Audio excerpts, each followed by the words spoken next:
struggling in Malawi. People from Mchitimba, they are struggling. People from Rumpi, they are struggling. I'll give you space People from after. Mzimba, they are struggling. People from where I'm coming from, Machinga, they are struggling.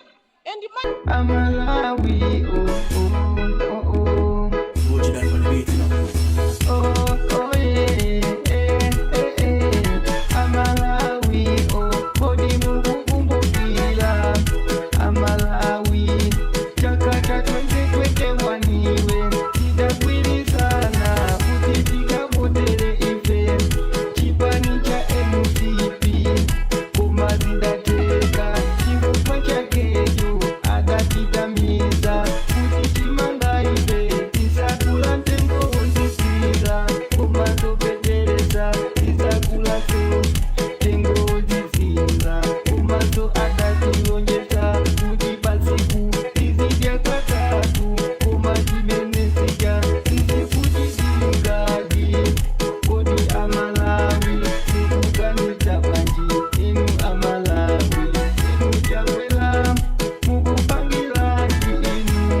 Achakwela, Mwawina, Inuyo, ifetikale okubusa, okubotera ni inu, idazibwa ifeyo, kuti mujipanga chipongwe, inu Achakwela, chifukwa chaniko ni inu, mukujipanga chipongwe ife, kumasukiwa, kuti tidakubotera ni inu Achakwela.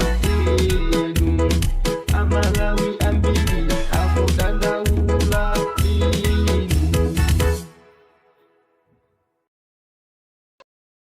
Madam, I would like to ask the honorable ministers to listen to my contribution.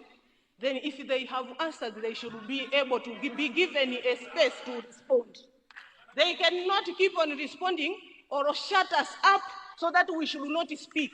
We are here where we are because of this executive proud, because they are not listening. So they should listen first, and they should come up with solutions. That is why we put government in place. If they don't have answers, if they have answers, they should inform Malawians what is it that they are doing for them to protect Malawians. They should not defend their positions. We are struggling in Malawi. People from Mchitimba, they are struggling. I'll give you space. People from Rumpi, they are struggling. I'll give you space People after. from Mzimba, they are struggling. People from where I'm coming from, Machinga, they are struggling. And Madam Speaker, we have been seeing the president, the vice president, going into Adimak depot saying, release the maize, release the maize. Yet there is no maize where I'm coming from in Machinga.